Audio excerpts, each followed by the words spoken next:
Hey, what's up, guys? Welcome back. Have my buddy Brian Larson with me. Welcome back, Brian. Thanks, Jeff. Good to have you, dude. It's been a little bit. I'm excited about this. We're going to kick off racing here real fast. This is from Arthur, PACC, which is not Port Adelaide Cycling Club. This is the Plano Athletics Cycling Club, I think, something like that. This is Texas. And like I said, we're attacking right away. And actually, we got to talk about this. We'll get into the details of the race in a second, Brian. But we're covering an attack here. I feel like this is relevant. So Arthur sent this in, and he's got a teammate up the road. So he's not going to be chasing this down. He's going to be marking moves. This looks good. Yeah, rule number 1, what is it, Jeff? Don't chase teammates, you guys. Don't do it. and even when you have like pressure from like your peers here, there's this guy that pulls up on the right here. He's really aggressively trying to get to the front and urge this break forward. And Arthur does a really good job of just kind of surfing wheels here. And you're going to see in a second, he's getting pressure, he's getting elbowed through, he's getting pushed on and saying, hey, I got to go up the road. And it's really easy and exciting on a Tuesday night in beautiful Texas with the sun is shining and you want to go hard, but he stays cool, calm, and collected as a cucumber here. And he's actually he's getting yelled at here by this guy in the gray, who I guess is like one of his top sprint rivals in this gray jersey here. So good on him for staying calm here. Probably could do a little less work, but hey, he kept it together and used very few bullets right away. So yeah. Don't chase teammates, and when you're looking at the major competition, which is this team in front of you, and they've missed it, you're like, hey, I'll be right here. You guys go ahead and chase that down. That sounds great to me. Go for it. And we went through another one of those features, which we should talk about. It's like that little drainage ditch, and this will be a familiar course. This is familiar to me. If you guys remember, Logan raced this course back in the Couch to Crit days. Again, Logan's from Texas, so this is going to be a familiar looking course. Strong crosswind. This is the major feature. Here's one of those drainage ditches we were talking about. Everyone seemed to be coasting through them, which is kind of weird. You don't need to. You just continue on the power. This is Cat4's field. It's a training crit, like we said. I am loving Arthur's position here. He is racing this like we don't know anything about Arthur, like, except he sent this in with some information, but he seems to me like he knows what he's doing. He's been racing a long time. It takes a lot of discipline. Late into a race like this, we're now inside of 10 kilometers to go. Your heart rate is low. This dude's fit, man. 158 beats per minute when you're up towards the front like this after just finishing the tailwind section. Now it's coming down even, 157. Like, dude's fit, but he's very disciplined. This is, I think, this is a very easy opportunity for people who want to just jump across and join their teammate. It seems like the right thing to do, but it is not. You never chase teammates. And they're leaving this left-hand side open. Brian, you're familiar with racing in the wind. What do you think about that?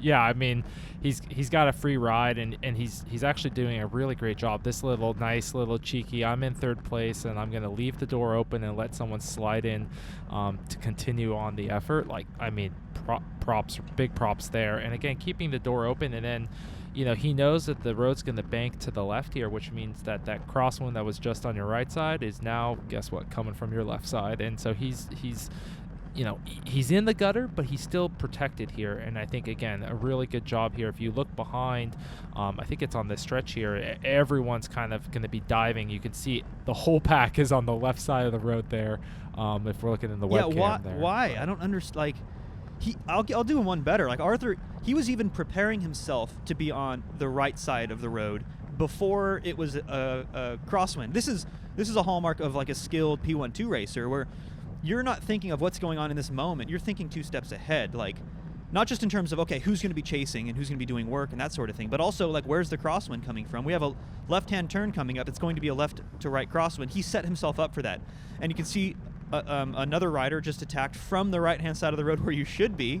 And just another racer that might be bridging across that this team missed. This is, believe it or not, this is more good news for Arthur, because he's probably thinking, at least I would be thinking, hey, a carrot on a stick for you guys to chase. Again, Arthur's got a teammate up there. He has no obligation to chase. He's just back here saving his energy and relying on these other guys who don't have a teammate up there, forced to chase it back. This is how you set yourself up, not just for a team win, but for an individual win too. I know I've gotten a lot of criticism in the past because I talk about, don't chase your teammates, and people are like, yeah, but I want to go out there and win a race. I didn't register just to let my teammate win, or just to sit in the pack and force other people to chase. But it's like it's good for your team and it's also good for you. So even from a purely like selfish perspective, if you chase your teammate, like you're shooting yourself in the foot and you're ruining your teammate's chances at the same time. But that's why it's doubly bad. You sit in like this. If your teammate wins, cool. He'll do you solid next time. Maybe you can get the win next time. But if the other teams chase it back, now you're in this position where you are fresh, everyone else is tired. Does that make sense, Brian? I mean, it took me a long time as a racer to sort that out. But now it seems like common sense to me. What do you think?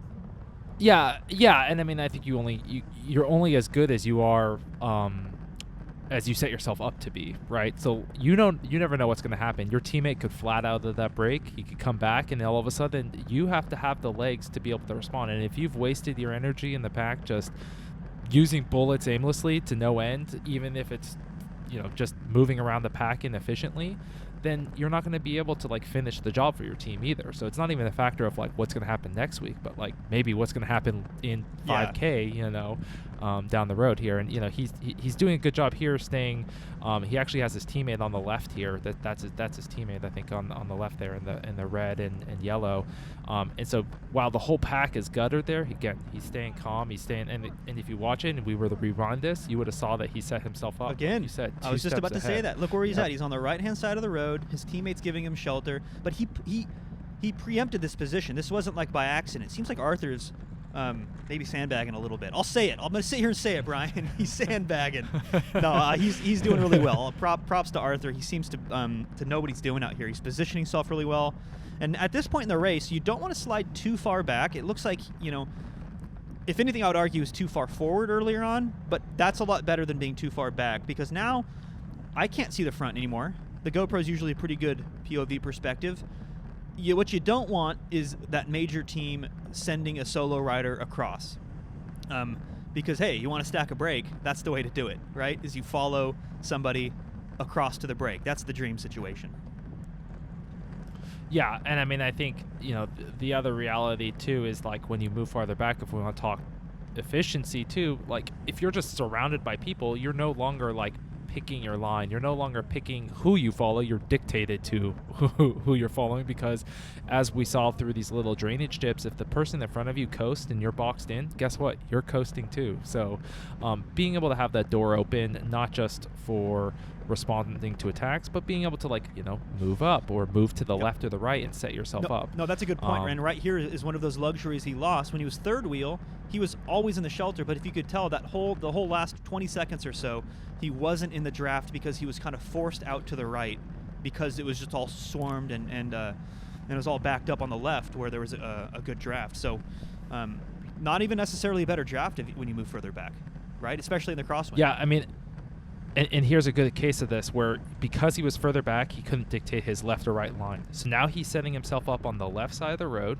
which in a moment will mean that he's on the unprotected side through the longer, more dangerous crosswind. So as soon as he drifted further back in the pack, he no longer got to be in the protected side during the critical moment, which is this long home stretch where the finish line is.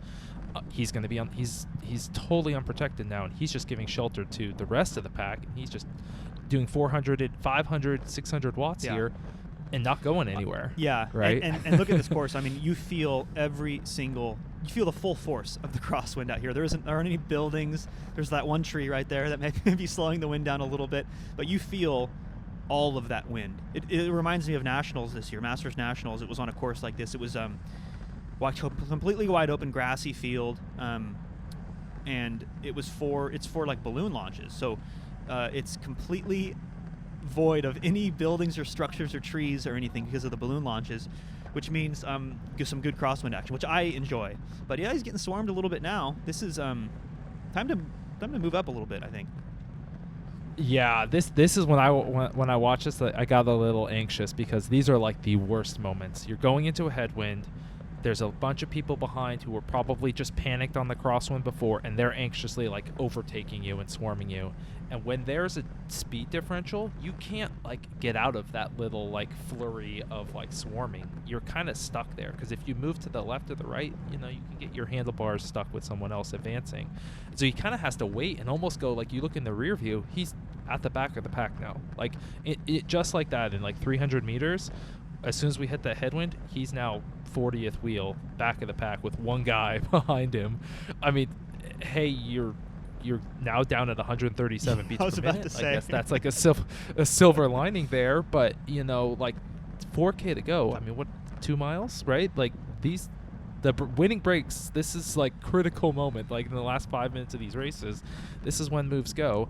And in a moment here, what you're going to be able to see is if you look this is a great vantage point. You look through this chicane and you're 100 meters behind first place. So you got to move up 100 meters just to get to a point where you can respond to that. And you're starting to lose those moments because let's say this is me and it's a crit, and let's say there isn't 4Ks left. Let's say there's 20Ks left, and I want to start moving up towards the front. Well, with 20Ks left, you have that luxury to be like, oh, okay, I can, for free, I can move up 2 wheels in this corner and then like 1 wheel in that corner. But he has now lost that luxury because he has to do it in the next like 1 or 2 minutes, right? Because if he doesn't, he's not going to be able to contest this sprint. So let's see if he can find a way in order to move up in an efficient way. Looks like right here, things are bunching up. He's on the right-hand side of the road. Everyone's coasting though, so maybe he's going to be able to get a freebie here and kind of move up for free. When I see people coasting like this and things bunching up, you can very quickly go from 30th wheel to second wheel with very little effort, right? If you don't, yes, you can. If you don't box yourself in. So, his fatal flaw there was he didn't stay and keep an opening when the pack was going to bunch up or when it was bunching up. And so he basically had nowhere to go. Like I said, people in front of him were coasting and he couldn't advance it. And so, even in this situation, he's coasting, and the only door to move up is on the right side, which is unprotected. God, you don't want to do it in a headwind too, though. But like we were just saying, at a certain point, you have to make it happen, even if it's going to cost you some energy, because you're never going to win. He's 139 beats per minute, but you're not going to win a race from 30th wheel with 200 meters to go. It's just not going to happen. Yeah, you got to get on that guy right there. Like yellow bike, black kid. That was free it. Move. That was it. Yeah, that's a free move, and he's unprotected here, but and there's the breakaway about to get caught. I guess what the good news is here is that he is coasting, but if his job is, and he was playing the teammate card like when we first picked this up with 11K to go, and and he has a teammate up the road, and that teammate is getting caught, as you just pointed out, Jeff, like that's your turn to be like on high alert, because that means the next breakaway may not have your team in it, and he's kind of screwed back here, in my opinion. Like, look how far out the front of the pack is. It's going down up there. So we're coming into 1 lap to go. And he's in another time zone. We're coming in 1 lap to go, and he's really got to think about his position now. He's in another time zone. He really is, because especially now that the brake's been caught. Look at that. It's like a snake eating its tail. That's a really cool vantage point right there, because you can see, he's 30th wheel, but he's also like 8 seconds from the front, right? Yeah, and it's all single file. Yeah. That's how you know it's really fast right now. 30 miles an hour. It's like some of those big NRC races, some of the big national crit races here in the States, with 150 people in the field. Like, it'll be single file, and you'll be like, I'm mid-pack, but I am literally like 40 seconds down. Like, it's so much work to move up, and you can't really do it with 1 lap to go. But here he goes, and this is the cost here. On the wrong side of the road, again, the wind is a left to right crosswind right here.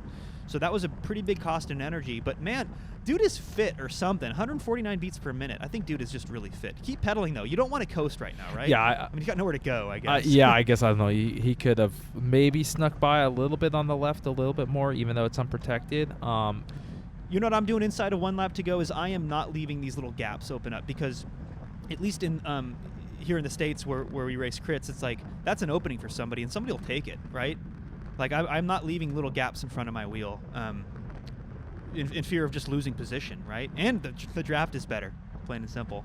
Yeah, and then this is where, like, I'm thinking this is where the race is won, because the race isn't won at the last corner like everyone thinks it is, right? Especially when it's windy. The race is won like 2 steps before that, and we have chicanes where it's going to pinch down. It's going to get really narrow. If it bunches up like we are in the headwind, which he's prepared for, he has a door open on the left and the right. And while he used a bullet like 300, 400 meters ago, he's actually set himself up here where he can actually move up like this, protected side. Yes, this is such a good move. Right up to the front, and he's protected. The guy goes, and here's his best set. He doesn't follow. He lets his teammate follow right in front of him right here. This looks so And sick. this is This looks perfect so move. great. Perfect move. And now so the wind's coming from the right. He's staying to the left side of the road, so he's not giving anyone a draft. They chicane to the right here. And what's really good about this is he's setting himself up. There's a little water there, so they can't go all the way to the right. Again, all the way slammed to the left side of the road here. And he's going to get ready to launch here. And he launches over the top here. Oh, that was his overtaking, teammate, by the way, I guess, too. there's his teammate. Oh, I didn't there's even realize. his I was teammate. about to say that guy off the front is tired. He's about to get caught. Don't worry about him. But that whole time it was their teammate. Man, they really hey, who said Cat4's can't do teamwork? Look at this. Awesome lines through these corners, too. 37 miles an hour. That's Jeff at Alviso speed right there. So into the tailwind. I am liking this, man. I'm getting the goosebumps on this sprint right here because he waited for his teammate to drop him off into the tailwind. He passed his other teammate who just got caught by the competition. This did not look like Cat4, Cat3 to me. Brian. No, that was perfect. 1-2, actually. They went 1-2 in the finish. A great race for him. And, yeah, fantastic execution.